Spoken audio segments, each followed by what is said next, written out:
Hello, my name is Miss Wolf. Welcome to the channel. Basically, I'm using this stream to record a video that I was kind of inspired to make by, I was talking to a friend of mine yesterday, and he was catching some of my videos for the very first time, and he had never played the game before, and he kept asking me a lot of these questions about the game. So it kind of inspired me. I want to make a I don't know how long these videos will be, or how many videos will be. So right now I'll call it kind of a limited series of videos that kind of explains more about Dead by Daylight and what the game is and how the gameplay works and so on and so forth. I will be doing some reading from deadbydaylight.fandom.com, which is a nice little kind of Wikipedia for Dead by Daylight. So if you really want more in-depth information, that is a good place to go. So first of all, what is Dead by Daylight? From deadbydaylight.fandom.com, Dead by Daylight is a independent horror game developed and published by Behavior Interactive. It is a asymmetrical survival horror game in which one player plays a killer and 4 people play survivors. The job of the killer is to hunt down the survivors and sacrifice them to this mysterious entity who has brought all these disparate groups of characters into this realm of his, where he feeds off the survivor's pain and suffering. As a survivor, you can either go in by yourself or team up with friends to face against these killers. You can use items, unlocked abilities, and environmental objects to outwit the killer and escape from the map that you're on.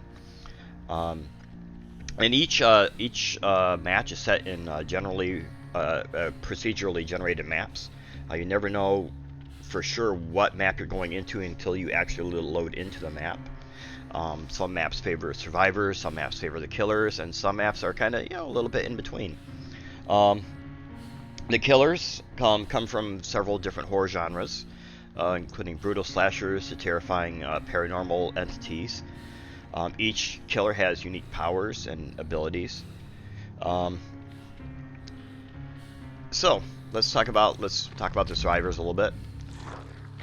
At the moment, there are several different survivors in the game, including some originally created characters and some characters that come from various horror media.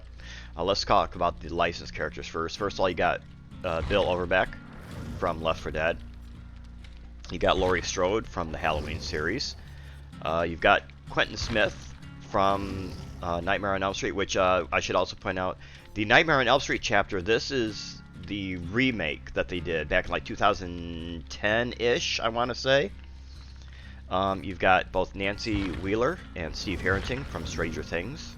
You've got Cheryl Mason from Silent Hill. You've also got a character that I have not unlocked on this account yet. You've got Ashley from the Evil Dead series. And you've also got, there we go. You got Detective Tapp from the Saw series. And then as far as the original characters go, you've got Dwight Fairfield. I'll back up a little bit here. You got Dwight Fairfield, Meg Thomas. I want to back out into the screen right here. This is what we want to do. Original characters: Dwight Fairfield, Meg Thomas, Claudette, Jake Park, David King, Nia, Ace, Fangman, Kate Denson, one of my personal favorites, Adam Francis, several others. They release characters at the rate of every 3 months, so every quarter they release a new survivor, a new killer, usually one of each. Not always, but usually one of each. And then every 3 months, or basically a month and a half after a new chapter releases, they will release a mid-chapter update, which tends to update perks, maps, killers, so on and so forth. So you got a very wide range of survivors to choose from. Now, a lot of people may think, okay, so there's something special like Dwight here. He may have some kind of special ability over Meg Thomas, who may have her own special ability, kind of like the killers have their own special abilities. That is not true. The only difference between the survivors is their general appearance and also how loud they may be when they're injured. Other than that, the survivors are just basically skins, and you can easily, like for example, if Dwight loads into a match with the exact same set of perks, which we'll get into in a few minutes, if Dwight loads into a match with the exact same set of perks as Meg, then there's literally no difference between the two other than how loud they may be when they're injured. Look at the killers. There are currently one fewer killers in the match, or in the game, than survivors, I believe. As far as licensed killers go, obviously the most well-known is Michael Myers from the Halloween series. We also do have Freddy Krueger from Nightmare on Elm Street. And again, this is the Freddy from the remake that they did, not from the original movie. Or the original series of movies, I should say. We also have the Demogorgon from Stranger Things. We have Pyramid Head from Silent Hill. We do have Ghostface, who is not from the Scream series, but rather the Scream series licenses the Ghostface costume. And Dead by Daylight is also licensing the Ghostface costume. So you have Ghostface, but he is not from the Scream series. We also have Leatherface from the Texas Chainsaw Massacre series, and you also have the Pig, who is Amanda from the Saw series. And then as far as original killers go, you have the Trapper, who is kind of supposed to be sort of the game's version of Jason Voorhees. You have the Wraith, you have the Hillbilly, who was supposed to be the kind of sort of the game's version of Leatherface before Leatherface was licensed for the game. We also have the Nurse, the Huntress, the Hag, the Doctor, the Spirit, the Clown, the Trickster, who is the newest killer, the Twins, the Blight, the Plague, the Oni, the Deathslinger, and the Legion. And each killer has their own different abilities. For example, the Trapper has these bear traps, which are when you first load into a map. The traps are scattered throughout the environment, although you start off with at least one. And you can set the bear traps by pressing a button. Or you can pick up a bear trap and move it to a different area. But once you set a bear trap, if a survivor steps into it, they are temporarily caught in the bear trap, and they are caught until either they free themselves, another survivor frees them, or you come and grab them out of the bear trap. And then, for example, the Wraith. His power is his Wailing Bell, which he starts off the game cloaked and invisible. When he hits a button, he can ring his bell, which will cause him to reappear. It will grant him a 1-second burst of speed upon reappearing. But while he is invisible, he has increased movement speed. He may not attack, but he can interact with environmental objects, which we can explain later. So each killer has their own different abilities. Leatherface, I can't look at Leatherface. The Clown, for example, he's probably the simplest to explain. He has afterpiece tonics. He throws these bottles that contains a chemical mixture. On contact, the bottle will break, releasing a purple gas that intoxicates survivors. Intoxicated survivors will suffer from impaired vision, reduced movement speed, and involuntary coughing for 2 seconds. That kind of thing. So each killer has their own special ability. Let's back up a minute. Let's talk about perks. Now perks are, let me bring up the page really quick.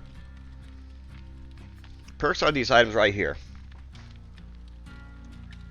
And perks can be unlocked by both killers and survivors and equipped into their loadout, which is these things right here. They grant each character special abilities that you can use in the matches. You can have up to 4 perks equipped. You start off with 1 perk slot, and as you level your character up, which we'll get to in a little bit here, you open up another perk slot, and you can have up to 4 perk slots. Perks can be purchased in this thing called the Blood Web, which is let's show you guys. This is what, starting off a level 1 character, this is what your Blood Web will initially look like. Just a few little things right here. And you can purchase these things called blood points. Blood points are earned during the matches. They're basically kind of the game's version of, say, experience points. It's kind of like a currency you use to advance your character. You can use these to buy items, perks, offerings, and add-ons. Oh, no, this is another offering. But we'll get into add-ons here in a minute. So perks can be used for a wide range of things. Both survivors and killers have them. Each survivor and killer has these 3 perks which are kind of native to their character and can be unlocked at level 30, 35, and 40. Once you unlock them, you can then unlock, or they can then come up in the blood webs of the other survivors. So say, for example, like, let's see, here's Kate. Kate is a good example. At level 40, her perk, Boil Over, became unlocked. It was a teachable perk from Kate Denson. At level 40, it became unlocked by going through her various blood webs from 1 through 40. I was able to unlock Boil Over at rank 40. So now that it is unlocked, I can start, say, Steve, I can go through his blood webs by spending blood points, and as I'm spending the blood points, the teachables that I've unlocked on other characters, say, for example, the Kate, the Boil Over, that has a chance to come up in his blood web. Each perk has tiers, tier 1, tier 2, tier 3. Let me show you. So at tier 1, for example, is a yellow. You can see the little 1 slash. This indicates that it's a tier 1. Tier 1 is the weakest form of the perk. So say, for example, Iron Will. This is a perfect example. Iron Will. With this perk, you're able to concentrate and enter a meditative-like state to numb some pain. Grunts of pain caused by injuries are reduced by 50%. At tier 2, the grunts of pain caused by injuries are reduced by 75%. And you unlock tier 2, you can unlock tier 2 of Iron Will just by continuing to spend points into blood webs. And eventually, at some point in time, if you keep going through enough blood webs, tier 2 of Iron will open up. So going back to Iron Will, at tier 2, it would be 75%. The grunts of pain are reduced by 75%. At tier 3, it will be reduced by 100%, meaning that when you're injured, you no longer make sounds of pain. It's a very popular perk. So every survivor, every killer has 3 unlockable perks, and each one grants you some special ability or bonus throughout that you can use in the matches. And like I said, right now, because there's 1 fewer killer than there are survivors, so right now I think there's like 88 survivor perks maybe, and something like 85 killer perks, something like that. I'm not sure off the top of my head. Survivors can also bring in these items, which all have different rarities, as you can see: brown, yellow, green, purple, red. So there's like, what, 1, 2, 3, 4, 5 different degrees of rarity for the items. Brown are pretty much the basic items. These are kind of the lowest ranking of the items. You got a toolbox, which helps you to repair generators faster, which we will get into that eventually. It also unlocks the sabotage action, which allows you to sabotage sacrificial hooks. Again, get into that eventually. Medkits allow you to heal yourself after you have been injured. Flashlights allow you to temporarily blind the killer. Maps allow you to see various environmental objects throughout the game. And I don't have one on Kate here, but there's also a key which will unlock an exit hatch, which spawns at a predetermined time during the match, and we'll get into all that later. And the items can be influenced by add-ons, which add-ons are from deadbydaylight.fandom.com. Add-ons boost specific aspect of a killer's power and a survivor's item when equipped. So let's go back over to killer.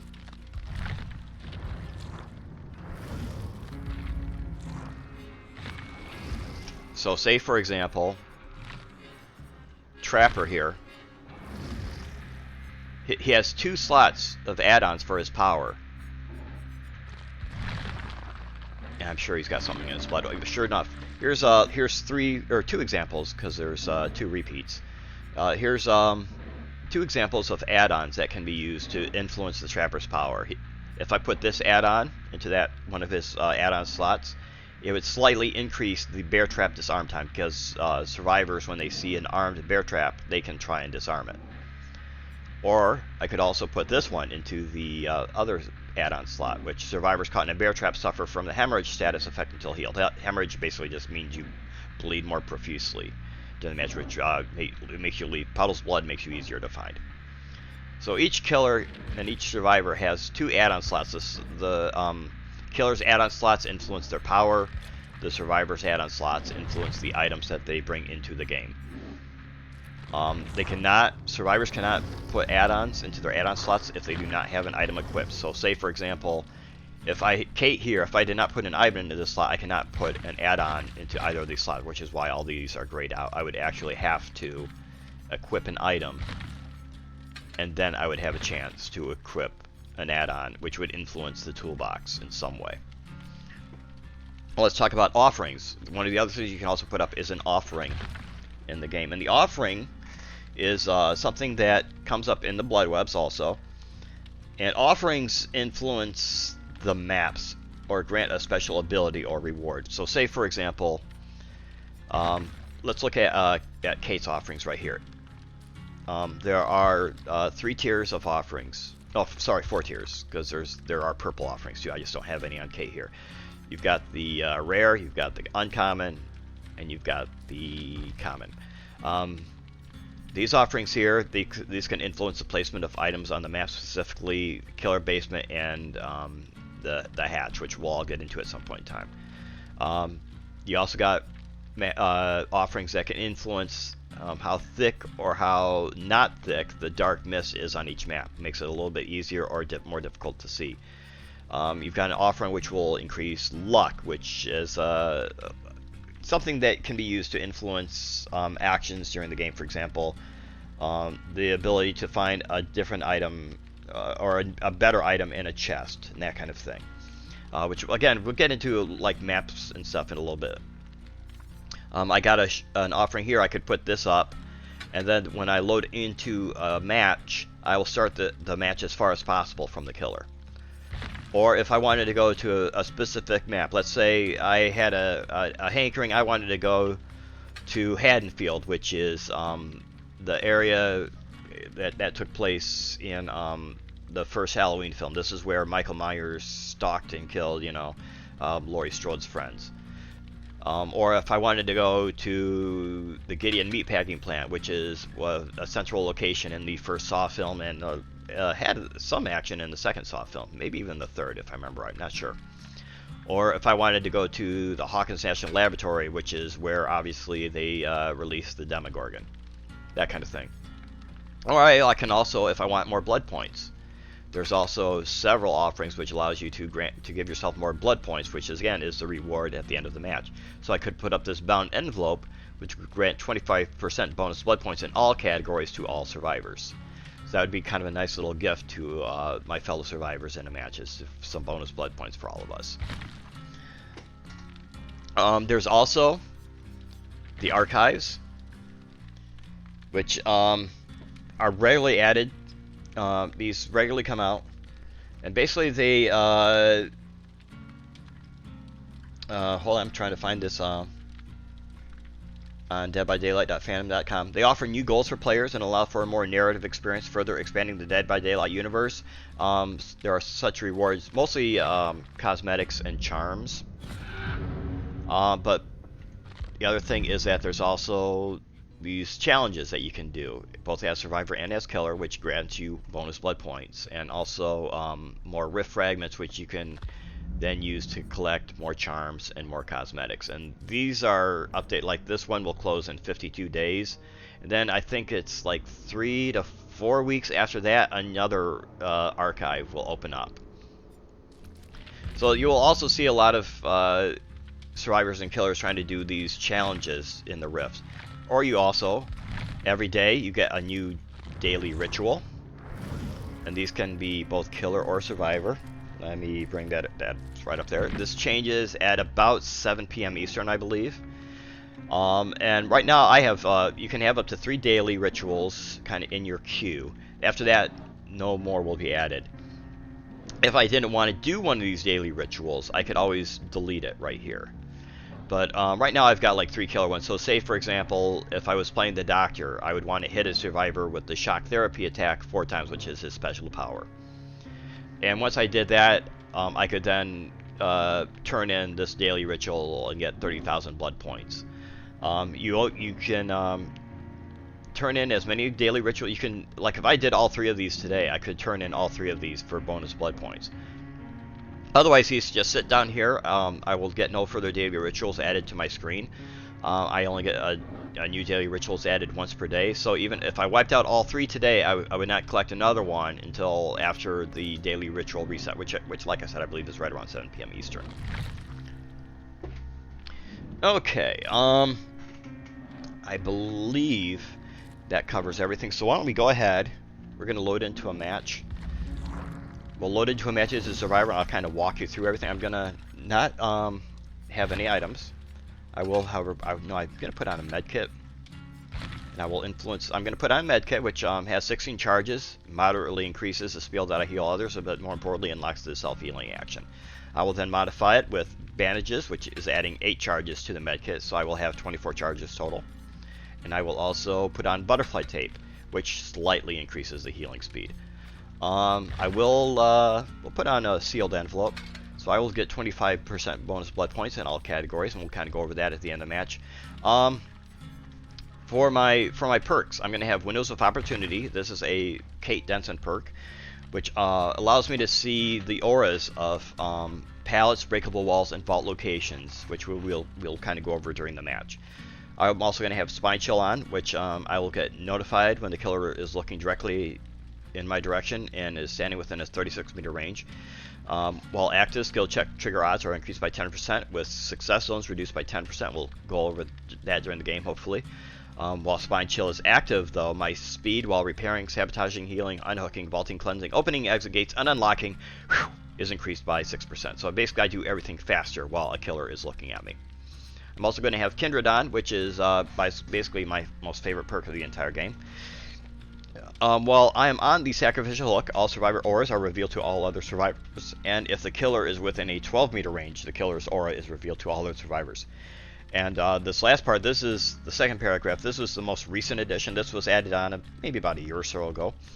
While a survivor other than you is on the hook, all other survivors' auras are revealed to you. If the killer is within a 12-meter range of the hook survivor, the killer's aura is revealed to you. So this perk is very, very good to get information at crucial parts during the game.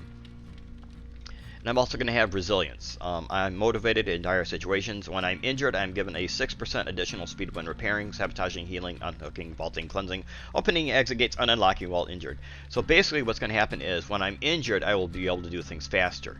And this will stack with Spine Chill. So let's say, for example, I'm injured and the killer is looking right at me.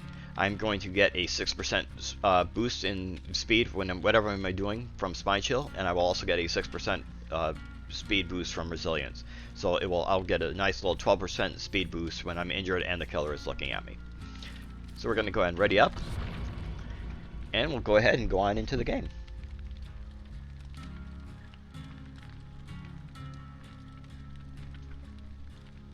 And there are several other perks. I mean, like I said, there's like some 80 odd perks right now for both killers and survivors.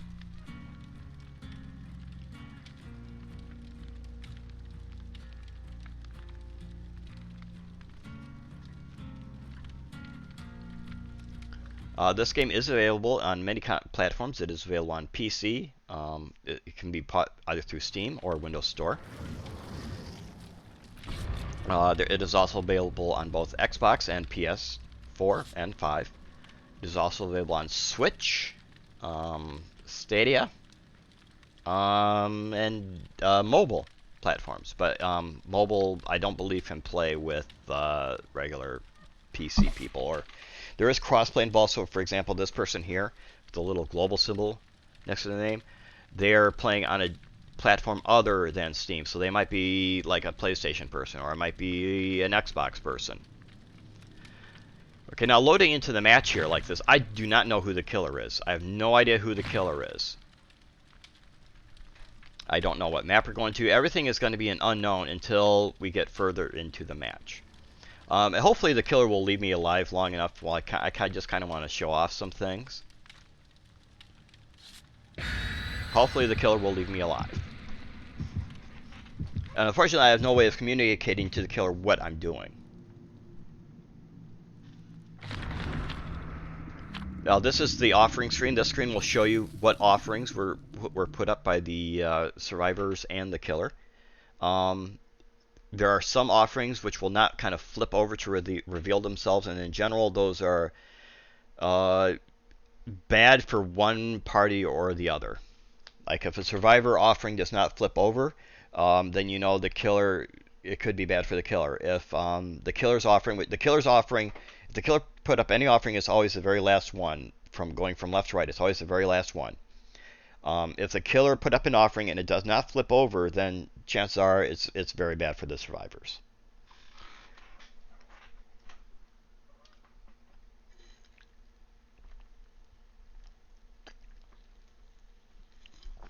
Okay, so here we are into the loading screen. Like I said, I don't know what map we're going to be going to. I have no idea. I don't know what killer we're going to get. Again, I have no idea.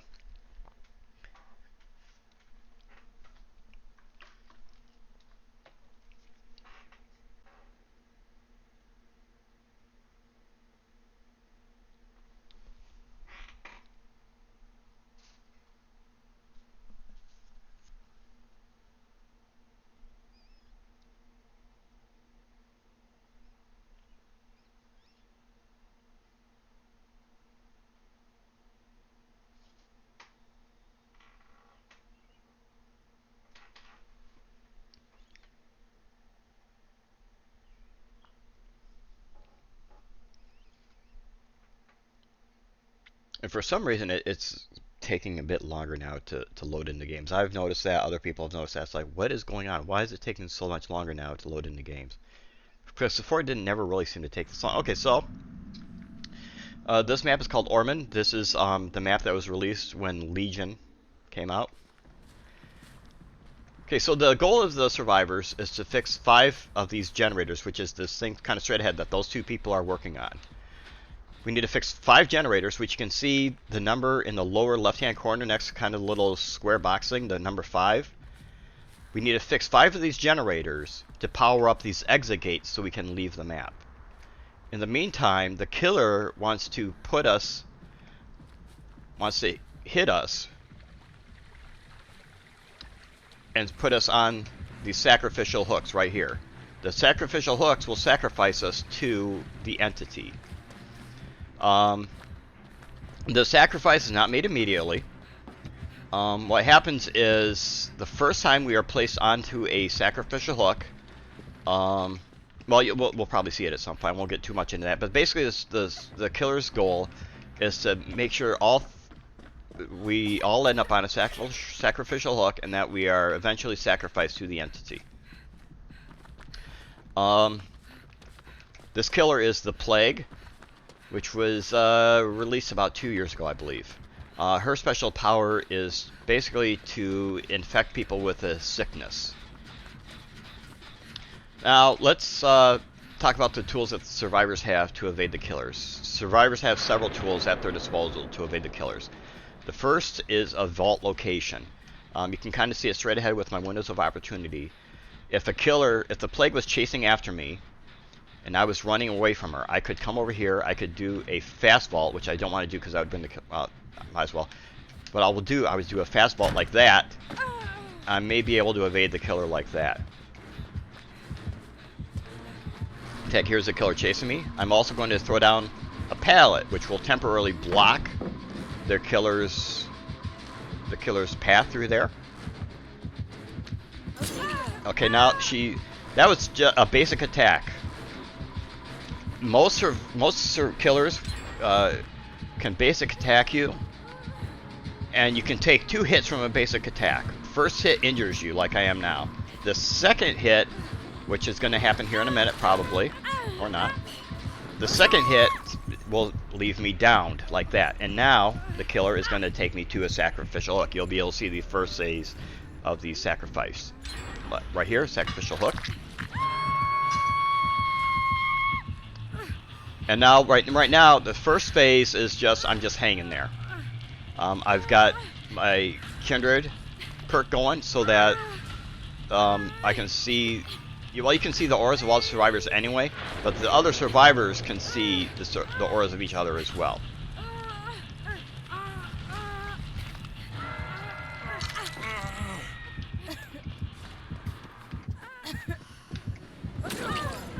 He had Borrowed Time, which is another perk.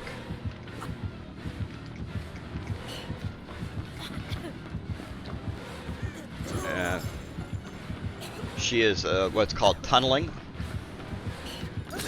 Yep. Tunneling is essentially if a survivor has just been unhooked, the killer will just go after the person who just got off the hook. It makes it for an easier chase, essentially. Okay, so the killer has left me on the ground. This is called slugging. The killer downed me without actually wanting to pick me up. You can then try and recover. You cannot pick yourself up off the ground without a special perk. Yeah, we're gonna wanna go and unhook the person. Now Fang here, she can go for that unhook. She is unhooking that survivor. And unhooking a survivor like that, a fellow survivor, that will grant you blood points. And all blood points are tallied at the end for rewards.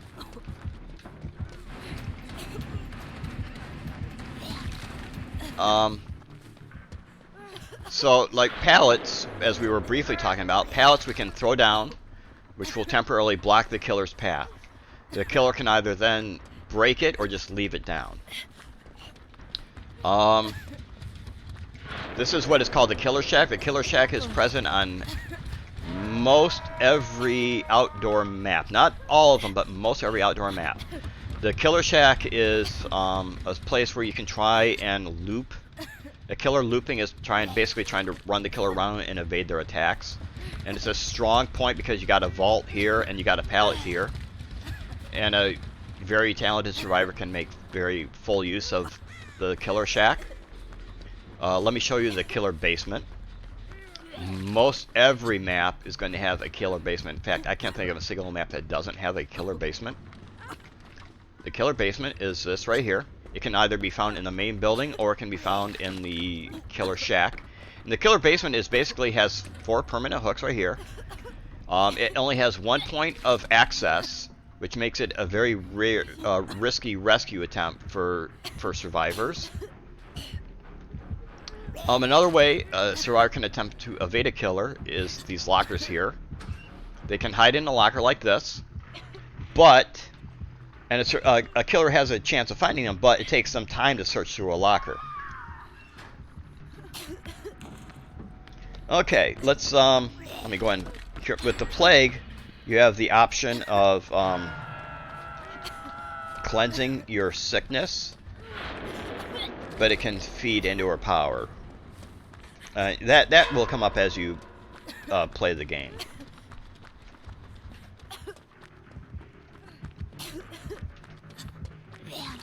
Actually, I'm gonna go for the unhook on the Fang here.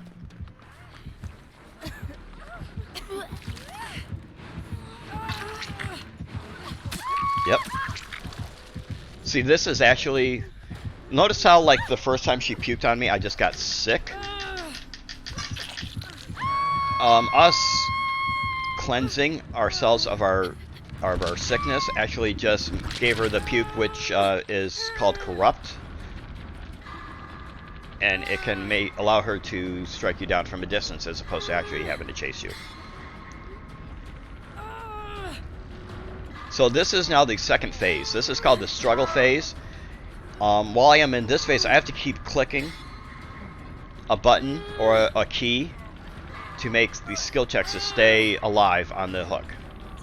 Now the next time I am placed on the hook, I will instantly be dead. I will be instantly sacrificed to the entity.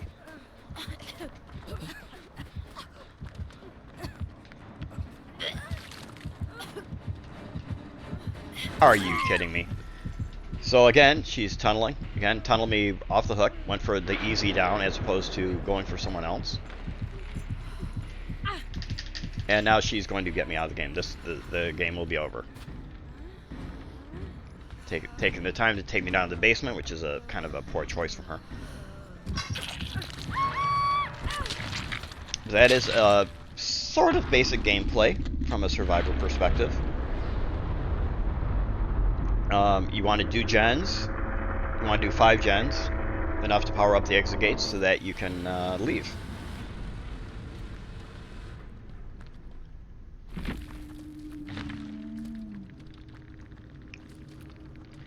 You get blood points. There are 4 categories for blood points. You got objectives, which I didn't have a chance to do. You also have survival, which is... Let me back up. Survival. No. Still not letting me back up. You got survival. You got altruism and boldness. Those are the 4 categories in which blood points are earned as a survivor. Your rank right here is determined by how well you did in the match. You can either fall back like I did, or you can advance forward into ranks, which kind of helps out for matchmaking right now. The item I lost, yep, no problem. And this is kind of the tally at the end of how well everyone has done during the match. We can also stick around. You can also stick around at the end of the match and kind of spectate and see how everyone else is doing. Why don't we do that? That'll make for some more critical gameplay. So let's take a look at what everyone's got.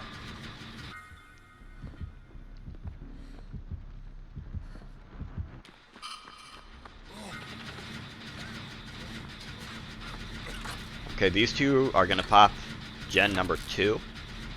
Or gen number 4, actually, because this would be how many gens they got left to do. Or they're not going to pop it, they're going to heal first. I mean, it's a plague. I'm not sure why they're healing, but whatever. The thing, numbers you see up here, this is the blood points they're earning throughout the match. So say Fang, for example. Fang right here.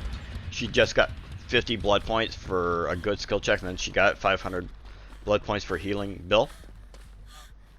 And at this point, they now have 1 gen left to repair.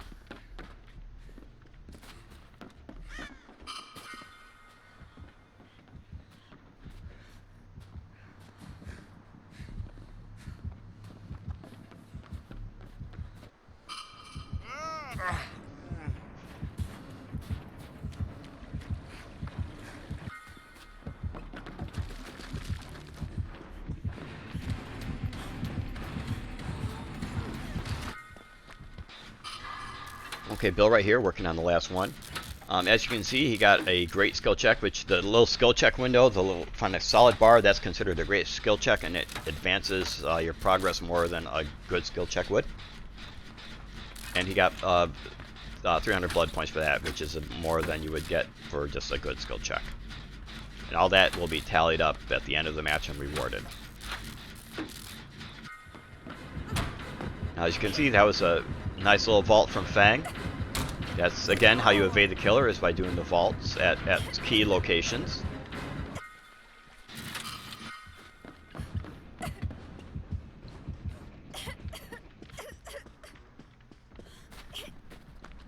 And the killer lost her at some point, or the killer broke off, one of the two. That's one of the keys to evading a killer, is to misdirect a killer and try and lose them during the chase. Okay, she's on the Bill. Let's see how he does. Okay, 1 hit. He is now injured. Drop the pallet. Block it off that area. She chose not to break it. She is continuing to chase him, and which was a good call on her part because she downed him. Now, Bill has already been on the hook twice. You can tell by these little hash marks right here, so he is now dead.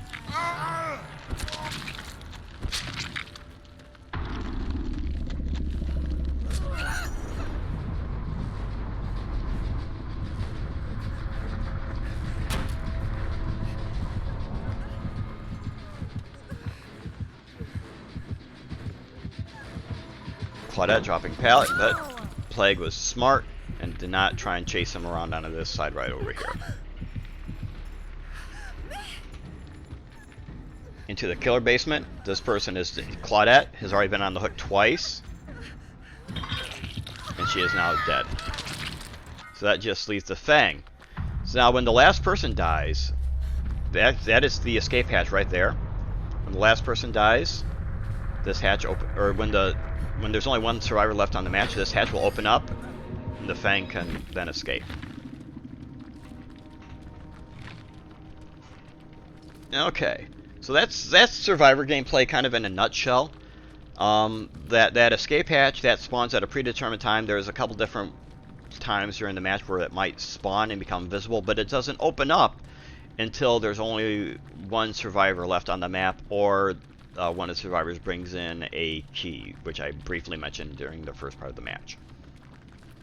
So that's survivor gameplay in a nutshell. Let me show you killer gameplay on this count is going to be different because I don't have any teachable perks unlocked on any of my killers.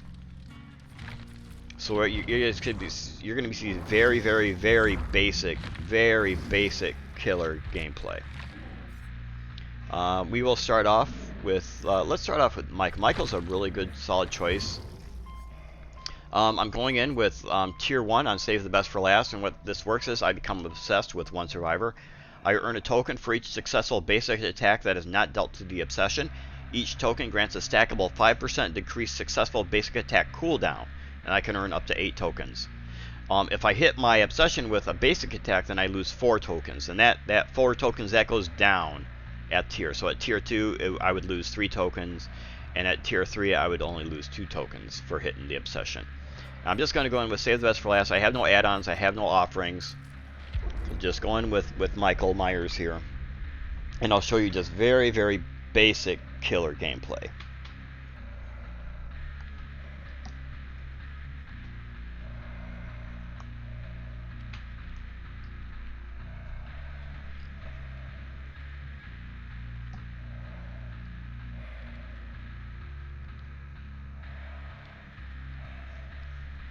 Well, this score right up here, these are the blood points I currently have. So right now I currently have 10,000 blood points, and I could use the blood points on the blood web to buy offerings and stuff for Michael Myers, but I don't want to do that right now. You also have these things called Iridescent Charge. You earn those by either basically by advancing through your player level, which is not determined by your rank, but your player level, which is how often you play. All characters that you play, whether killer or survivor, contribute to your player level. And Auric cells can be purchased. Auric cells are purchased and can be used to purchase cosmetics in the in-store game.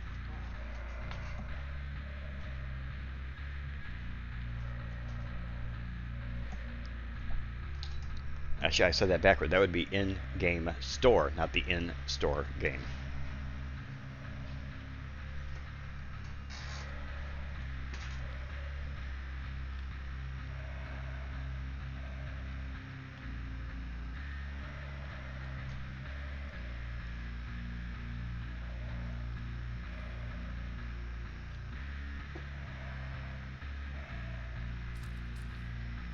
And you can also, as a killer, you can't really play with friends. You can do a game mode called Kill Your Friends, but the more popular mode is Survive with Friends. You can have up to 3 friends join you in the game, and you guys can play survivors together. If you have 5 people, you can play Kill Your Friends, which is basically one of you plays a killer, the other 4 of you play survivors, but you can't earn anything when playing Kill Your Friends. You can't earn blood points, you can't advance dailies, you can't advance challenges, none of that stuff. So I mean, Kill Your Friends is basically just for fun. That's all it is. Kill Your Friends mode is simply for fun. Or maybe to get practice on, say for example, killers you don't really play. Everyone, killer and survivor starts off at a rank 20. As you can see by my killer rank of 19, that's not very good. Playing killer will advance my killer rank. Killer rank is shared across all killers. Eventually that's supposed to change, but it hasn't yet. And then ranks are reset on the 13th of every month. They drop back a certain amount. So say for example, if my killer rank was rank 10, on the 13th of every month, if my kill rank was rank 10, on the 13th of the next, let's say 13th of June, which is going to be the next time, it might drop back to like rank 12 or rank 13, something like that. It usually drops back like typically like 2 to 3 ranks, maybe 4 sometimes, not sure.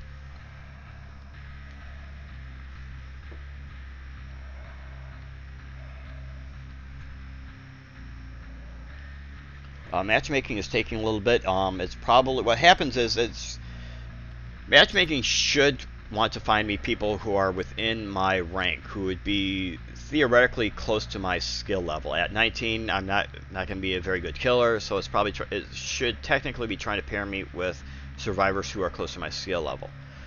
However, if there is no players within my ranks currently playing, then it will try and expand the search. So I might end up getting, say for example, characters who are like rank 10, that kind of thing. Or I also might get survive with friends who, when like a high rank survivor plays with a friend who is like a low rank, the matchmaking will match a low rank killer with the low rank survivor, and the high rank survivor just kind of gets dragged into it, and it gets an easier game theoretically because they are playing against a lower rank killer. So let's while we're waiting to load in, let's talk about Michael's ability for a minute. Michael's special ability is Evil Within. Activating Evil Within allows Michael to see his prey clearly and build up more evil power by stalking them. Oh, hold on, we're loading into a match here. We're a pre-match lobby. I won't ready up yet. I'll continue reading his power. At tier 1 Evil Within, this is what I start off with. I grant the undetectable status effect, which basically survivors can't see my aura from a ways away. I'm very hard. They won't hear my tear radius, which you heard whenever the plague was near me in the last match. That's called a tear radius.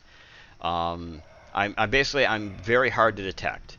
I have slightly decreased movement speed, and my basic attack has a slightly decreased lunge. At Evil Within 2, after I've stalked enough survivors, I'll hit Evil Within 2. And I cannot fall back to Evil Within 1. But Evil Within 2, I get a moderately decreased tear radius, slightly increased movement speed, and basic attack has a slightly increased lunge. If I stalk while I'm within Evil Within 2, I will temporarily get to Evil Within 3, which is all survivors suffer from the exposed status effect, which means I one hit and I down them. Evil Within 3 lasts for like 60 seconds, but that can be influenced by add-ons. And I'll show you what stalking looks like while we're in the game. Okay, we're going to Red Forest. Someone just threw up a map offering. That was all they threw up. That was not me, that's for sure, but someone really wanted to go to Red Forest. I would suspect, just basically based on how long it kind of took to find a match, that these guys are probably going to be higher ranks than me. In the game, basically the game couldn't find anyone within my rank level. They said, so the game basically threw up its hand and said, "Oh, screw it, you'll just go up against these guys because we don't want to keep you waiting any longer." So not only do I expect a very unfair match, but I'm also, like I said, I'm going to be trying to show you guys basic gameplay. So that's also the survivor's going to be able to get through this match no problem, which is fine. I'm not really trying to kill anyone. I just want to be able to show you guys how some of this stuff works. Dead by Daylight 101. In fact, that's what we'll call this video. It's Dead by Daylight 101.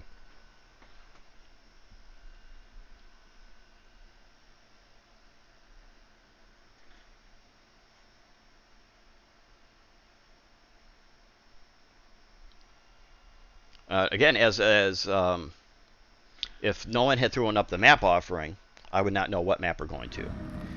We are at the Temple of Purgation. This is the Plague's map. The Plague is the killer we went up against in the last match when we were playing Survivor. This is considered her map. Not every killer has their own map. Because Behavior, the developers of the game, are currently doing a map graphic rework on a lot of the older maps, and so they put a pause on releasing new maps until they finish. Although we might get a... Now, see how I can see that survivor kind of outlined in white? That means I am stalking them. You can see in the lower left-hand corner, my power is building up. As I'm stalking them, I am now within Evil Within 2. So now I have faster movement speed, and I have a slightly increased lunge. And if I continue to stalk like this, I'd eventually go temporarily into evil within 3. Now, well, let's see if I can hit her. Okay, I can hit the Steve. Now notice on Save the Best for Last now has a number under it. That means I just got a token on it. And now I have 2 tokens on it, which means, see the animation I'm doing after I do a successful hit on a person? That means it's taking less time for me to do that animation. That's all Save the Best for Last is. I'm going to carry them over to this hook. He is trying to struggle to get out.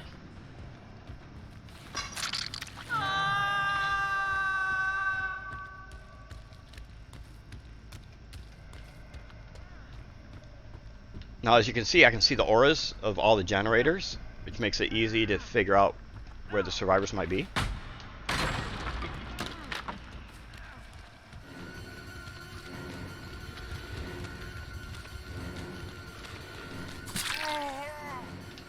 And decreased animation from Save the Best for Last allows me to catch up to the build faster.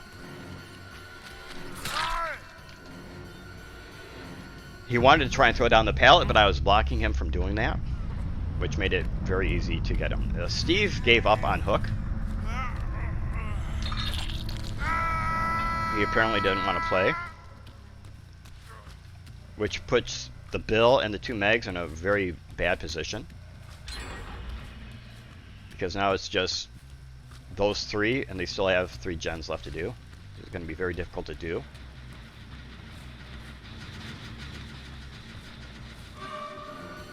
Okay, I don't want to hit her, because remember, if I hit her, I lose tokens on Save the Best for Last.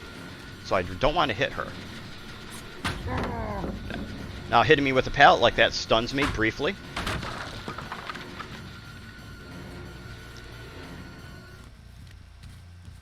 What I want to do is I want to chase after this Meg, because she is not my obsession, and if I hit her, I will get more points on Save the Best for Last.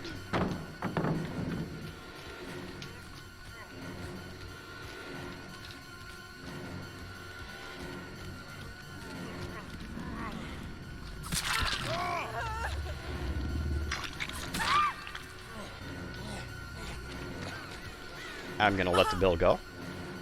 I'm going to hook the Meg. And I know the other Meg was right around here.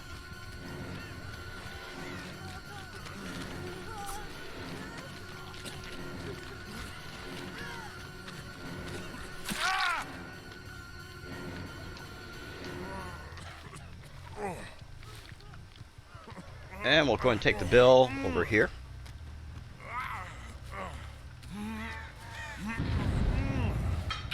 We now have 7 stacks on Save the Best for Last.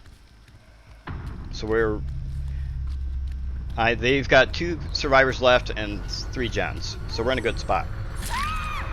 So what I would want to do, I want the Meg to go ahead and pick her up, is what I want to do.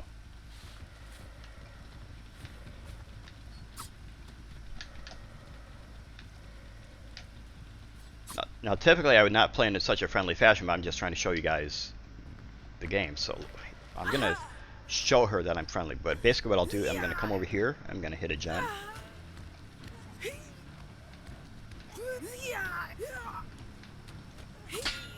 Because I want to be able to show you guys some gameplay from Killer. Because this went by way too fast.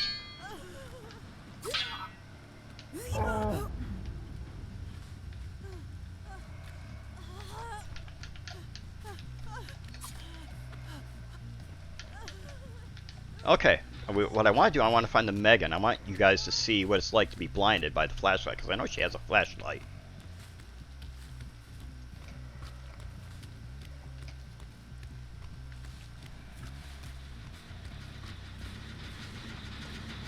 Now what I want to do, see how this generator is almost done? As a killer, you don't want these gens to get done. So you can come over here, you can damage a generator. And you see how it's sparking? That means it is now, the completion is now digressing. Eventually, if no other survivor comes over here and touches it, it will regress back to 0. And survivors will have to start progress on the gens all over again. See, these things are called totems. These are a secondary objective for the survivors. Sometimes killers will have perks called hex perks, which are tied into the totems. If the killer is running a hex perk, then the totems right here will be, where'd it go? I saw it. Where did I see it? But the totems will be kind of on fire and lit. Oh, there it is right there. The totems will be on fire. But this right here, this is what is called a dull totem, which means it basically has no special properties. And a survivor can break it, still get some blood points, because it is considered an objective. I want to find the Megan. I want her to blind me with the flashlight, so you guys can see what a flashlight does for...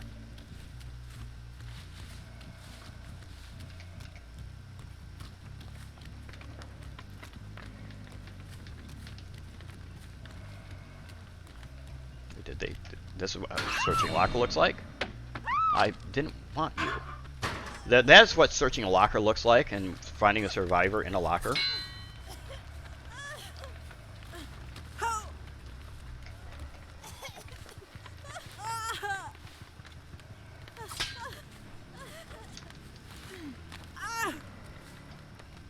I don't know where the other Megan is, though. I really don't.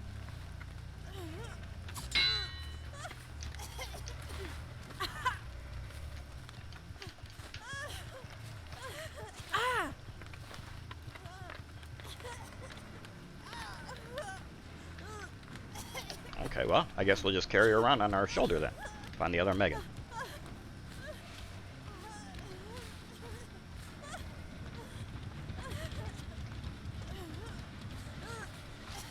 Oh, there she is.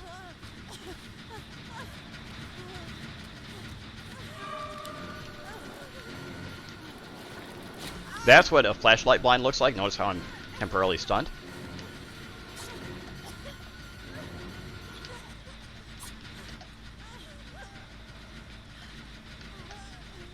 Why is she not coming back to heal? Well, here.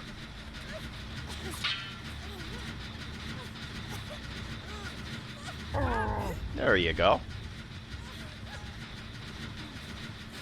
Now what I want to do, this is what stalking, I can go up to tier 3 if I wanted to.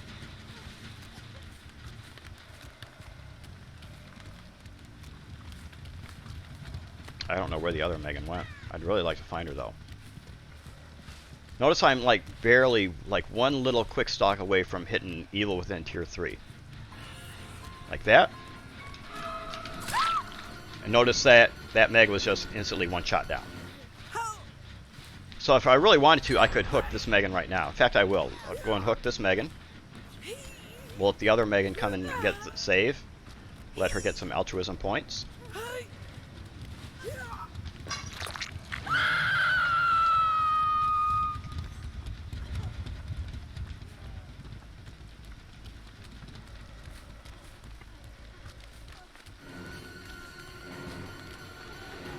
I won't down her.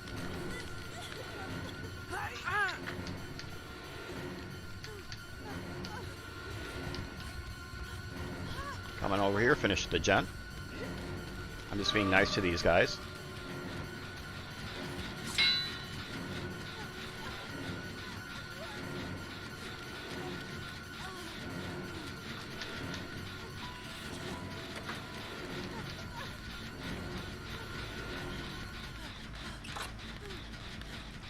I don't think they know what to do.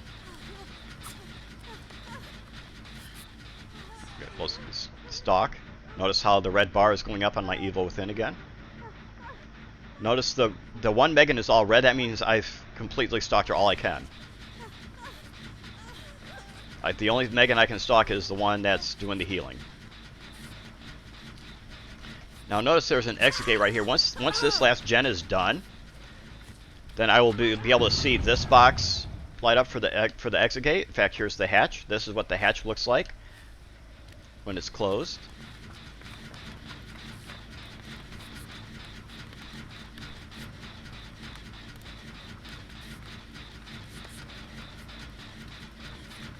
There you guys go. Go ahead and finish that gen for me, please.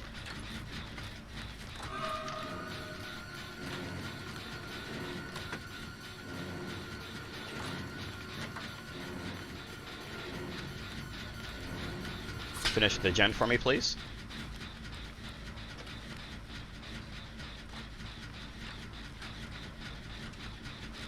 Now once I get that gen finished, you'll be able to see, I'll be able to see where this exit gate is, and I'll be able to see where the other, there's always 2 exit gates. I'll be able to see where this one is, and I'll be able to see where the other one is. It's probably over there somewhere.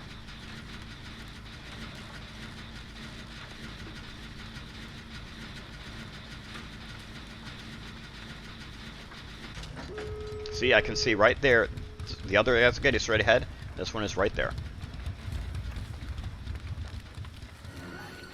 Now, I can open the exit gate for them, but I want to show you guys. It takes like 10 seconds or so to open an exit gate. You can see the progress is lighting up on the little red lights right there. That Meg wants to go out through the hatch. That is totally cool.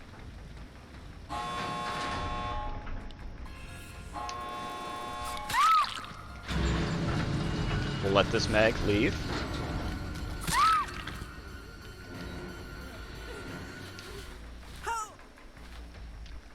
I'll take her. The killer cannot progress beyond this point, because that is the exit point for the survivors. Now we'll carry this Meg to the hatch, because she indicates she wants to escape through that. That's totally fine. This Meg, okay, that Meg is leaving, and that Meg, it'll go out through the exit gate, or the hatch.